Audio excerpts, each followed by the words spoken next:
సంధ్య theatre దగ్గర జరిగిన ఘటన దేశవ్యాప్తంగా తీవ్ర చర్చనీయాంశమైన సంగతి తెలిసింది.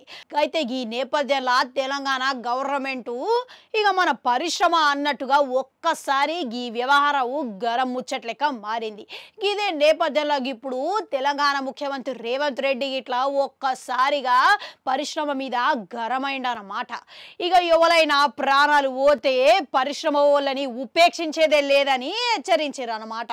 బాధితుల ఇంటికి బాధితులని ఇట్లా ఒక్కసారి పోయి పరామర్శించలేదు అని పరిశ్రమ వాళ్ళ గురించి. అంతేగాని బన్నీ ఇంటికి మాత్రం ఆయన అరెస్ట్ అయిన వెంటనే అందరూ పోయి లైన్ కట్టి మరి చూసొచ్చిర్రు అని అసహనం వ్యక్తం చేసిండంట.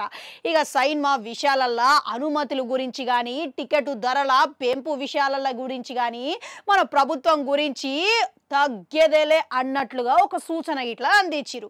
ఇప్పుడు సంక్రాంతికి సైన్మా విడుదల నేపథ్యంలో గట్టి దెబ్బే వాడేటట్టు ఉన్నదనే ప్రచారం జోరుగా నడుస్తున్నదంట. ప్రభుత్వం నిర్ధారించిన టికెట్ల ధరలకు మాత్రమే అమ్మాల్సి ఉంటుంది అని పెద్ద ఎత్తున ప్రచారం నడుస్తున్నదంట. అయితే ఇదే సమయంలో డాకు మహారాజు ప్రచారంలో భాగంగా నిర్మాత నాగవంశీ ఒక ప్రశ్న తలెత్తిందంట. గదేందనంటే సీఎం రేవంత్ రెడ్డిని కలిసే ఆలోచన ఏమైనా ఉన్నదా అని మీడియా ప్రతినిధులు అడిగిర్రంట. దీనికి సమాధానంగా నాగవంశీ మటుకు ఈ హెచ్డిఎఫ్సి చైర్మన్ ఆయన మన దిల్ రాజు గారు ప్రస్తుతం అమెరికాలో ఉన్నాడు.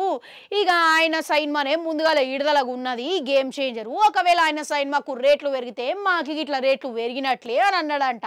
ఇక ఆయన రాజుగారు హైదరాబాద్కి వచ్చిన వెంటనే మేము దీని గురించి మాట్లాడుకొని ఓ నిర్ణయంకి వస్తామని అన్నాడంట. అయితే రేవంత్ రెడ్డిని కలుస్తారా ఆ ఆలోచన ఉన్నదా లేదా అనే విషయము రాజుగారు హైదరాబాద్కు వచ్చిన తర్వాత తేల్తుందని నిర్మాత నాగవంశీ చెప్పడం జరిగింది. ఇక డాకు మహారాజు చూసుకుంటే 12 తారీఖున విడుదల కాబోతున్నది. అంతకంటే ముందుగానే మన గేమ్ చేంజరు జనవరి 10 తారీఖున రాబోతున్నది. ఇక 2 రోజుల వ్యవధిలో ఈ 2 సైన్మాలు అయితే వస్తున్నాయి. ఇంతకు రాజుగారు వచ్చిన తర్వాత నిర్మాతలు అందరూ చర్చించుకొని ఒక కొలిక్కి వస్తే సీఎంని రేవంత్ రెడ్డిని కలిస్తే ఆయన టికెట్ రేట్ల విషయంలో ఏవైనా ఆలోచన మార్చుకొని ధరలు పెంచే అవకాశం ఎంతవరకు ఉండొచ్చు అంటారు? కామెంట్లలో కామెంట్ పెట్టుర్రి. అట్లనే గంట ఉంటుంది, అది కూడా నొక్కురి మళ్ళొస్తా.